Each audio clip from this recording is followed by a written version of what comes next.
Hey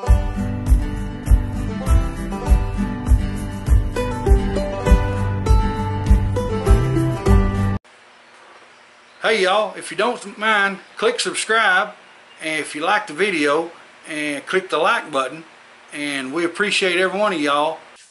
Hey y'all, Fat Man Outdoors. We had a subscriber on the channel that brought up a question and asked me if I would throw in my 2 cents, so here's a nickel's worth. His question was about camouflage. Is camo patterns really necessary when you're hunting? Some schools of thought will say yes, some will say no.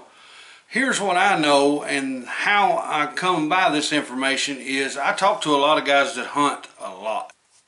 And I talk to a lot of guys that consistently kill big deer. Now that's not necessarily meaning these are old guys that are in their 70s and have hunted for 40 or 50 years. I know some guys that are in their mid-20s to early 30s that consistently get trophy-sized deer. A real good friend of mine that loves to bow hunt. Last year, opening morning of the season, his season basically was over in 30 minutes. Hunted in a place where he knew there was a lot of does. About 30 minutes after shooting lights started, a huge 12-point buck that scored up above 200, walked right under his stand. He put an arrow in him, the deer didn't run 20 yards, game over. He was wearing green, but not camo. He was just wearing dark green. Now, I'll be honest with you, one of my preferences is just all black. That's what I hunt in 90% of the time. But to get back to what I was going to say about what I know, the people that I've talked to that consistently kill big deer every year, they have 4 things that they look at that they need to control in their situation in order to have the best chance to kill a big deer. Number 1, movement. Limit your movement. Don't move any more than you have to. Get where you're going to hunt from, stay there, and be still. If you have to move your hands, if your nose scratch, you have to have itches, you need to be scratched, something like that. They stress on keeping your hands close to your body and moving slow and doing what you got to do, and then go back to having your hands in a rest area. That was a big thing. All of them talked about that. One of them even, as a matter of fact, told me that the best hunters he had ever met in his life were masters of doing nothing. They could get set up in a spot, in a stand, whether it be on the ground, in a ground blind, or up in a tree, and they just relaxed. It's kind of like my brother used to talk to me about welding. He said you always have to learn the ABCs of welding. Always be comfortable, because if you can be comfortable, then you can work at the pace you want to work, and you're not fidgeting trying to not hurt or getting cramps or something. You're just sitting there watching the football game in your recliner, almost asleep, taking it easy. The second thing, and nearly as important as movement, was scent control. If you look at the video that I posted about the 2 does sniffing around, those 2 does were about 25 yards from me, looking straight at me. I was dressed in all black, just sitting out in the middle of a weed patch, backed up against some briars, but I was not moving. I was just sitting there in a yard lawn chair, one of the fold-up lawn chairs, with a camera on a tripod sitting right in front of me. They knew something was there. There was, without a doubt, they knew something was there, but I knew that day, the way the wind was going to be blowing, they weren't going to smell me when they come up through there on that trail. And they were convinced something was there, but they never spooked. They alerted a little, but they never spooked. They never ran, never even attempted, not even a little run. Everything they done was walking, because they knew something was there, but they couldn't figure out what, because they couldn't smell it and they couldn't really see it. They knew there was something in that area that didn't look the same as it did yesterday, but it wasn't moving, so must not be a threat. So, but that day, like I said, I was wearing all black. I think that in nature, colors are very important. A lot of people will tell you that animals can't see colors. Maybe so, but think of it this way. Why are deers brown?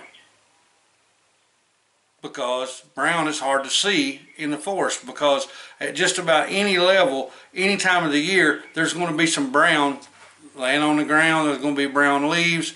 There's going to be some leaves low on a tree that are brown. Tree bark, a lot of it's brown. So brown's a pretty good thing to conceal you. Also with black. If black wasn't something that was a good concealing thing, then bears would not be black. They would be a different color. But predatory animals tend to kind of lurk in the shadows a little bit more than animals that get hunted a lot, and that means that it's better for them to look like a big shadow, so that animals will walk by them and think nothing of it, and a lot of times probably even add to their safety because they think this area is really secluded, it's a shadowy place. If I'm in here, a lot of stuff's not going to see me in here. So if a bear stays in close to the edge of the brush line or in the thicket and in those shadows, then that black color is going to benefit him. You don't see very many animals that are patterned out in anything close to camouflage. Maybe birds or maybe bobcats, but not a lot. So, you know, there's nothing wrong with camo. Don't get me wrong now. I'm not saying that there is. But if you truly look at camouflage, the majority of camouflage that people spend money on doesn't really match a whole lot of the area that you're hunting.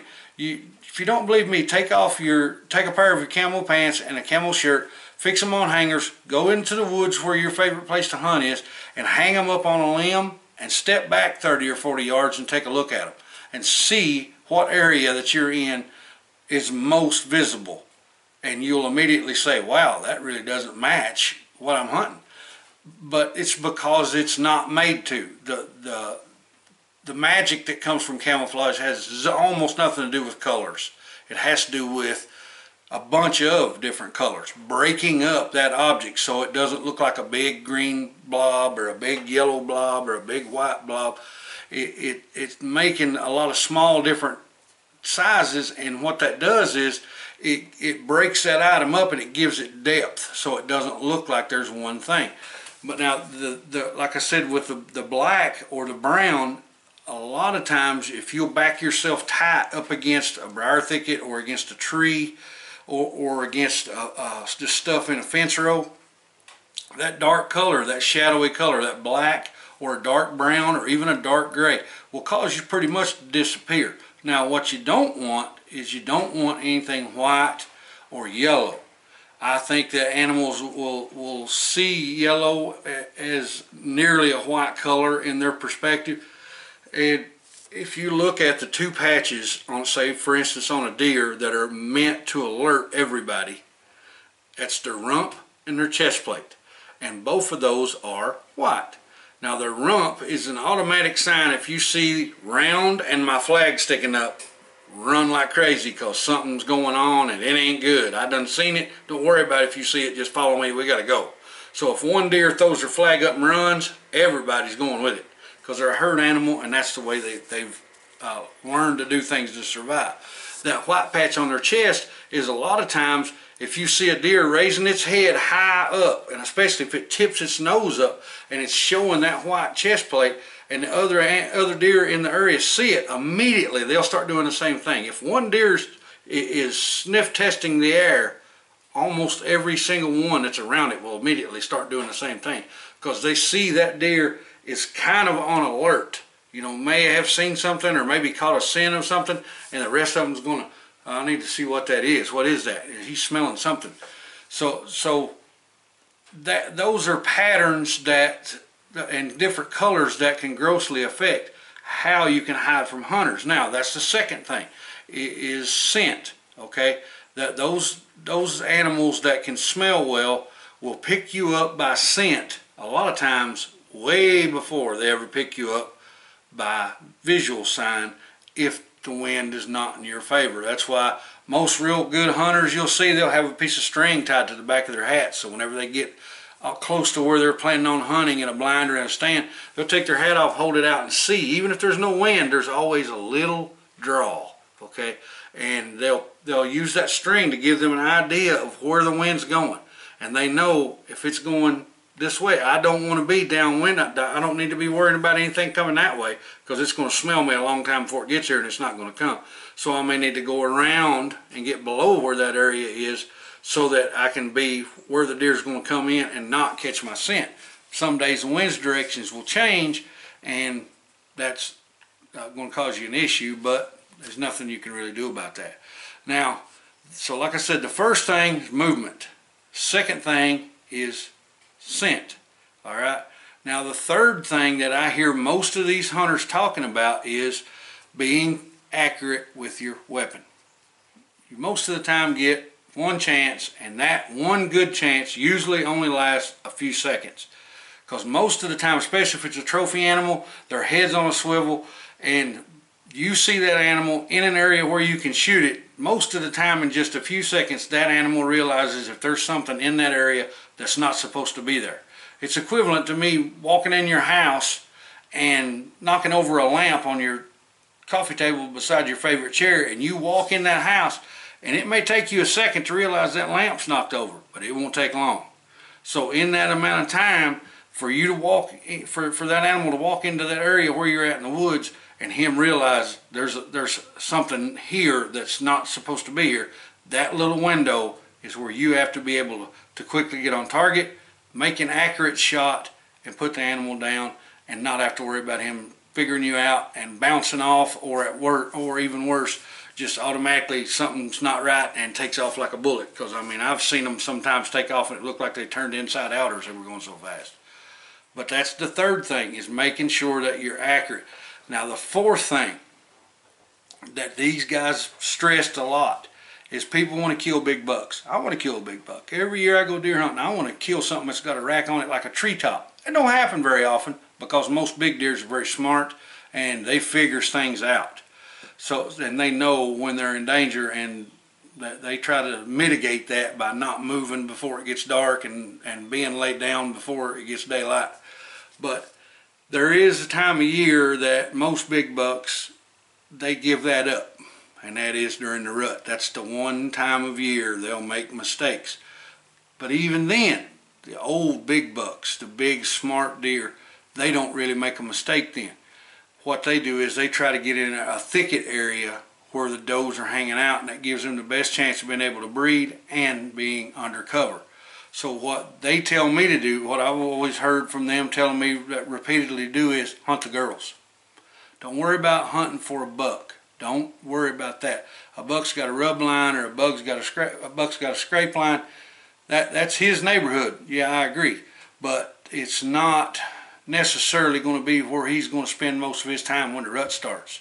He's going to spend his time where the girls are. So if you hunt the girls, consistently hunt in a place where you consistently see does, you're going to see bucks come through there, and you're going to get a chance to make a shot. That's the fourth thing. So you got movement. Limit your movement. Make sure you don't move. Keep gloves on your hands, and if you have to move, move close to your body. If you have to adjust, adjust, get comfortable, and stay in that position.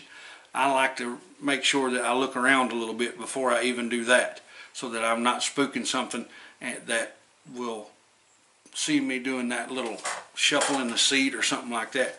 Number two, colors. Make sure that you get dark colors and you back them up. Don't just go and sit out in the middle of something with camo on thinking that camo is going to cover you. Back that camo up against something. Give it a dark area that it can absorb into and kind of just fade away into the shadows and stuff that's behind you. Number three, be accurate with your weapon. Be comfortable shooting your weapon. Be able to get on target and make a fast shot accurately and a kill shot. That way you don't have to worry about that deer figuring you out, and then you have to try to make a running shot or try to get that deer to stop. Most of the time, if he's decided he's leaving, you can blow all that grunt call all day long and he ain't going to slow down. Fourth thing, and to me, again, this I think is more important than number two or number three, but the fourth thing is hunt the girls. Find the does. Make food plots. Keep the does in the area. The does want to eat. They don't go around looking for a buck. They want to stay in one area and they want to eat. And if you make an area for them to stay, the bucks has got to come hunt them up. They don't go hunt the boys. The boys come and hunt them. So guys, I hope this is some information that'll help you. I hope that's answered the viewer's question as best I could. I'm no super hunter. I ain't some of these big guys like the Bone Collector guys or Roger Ragland or somebody like that. But I've killed a few deer in my time, and I like to hunt them. And I hunt them to put them in the freezer though. I'm not so much worried about wall meat. I want freezer meat. So I hope this helped you all, and hope you enjoyed it. See you in the next video. It's the Fat Man. I'm gone.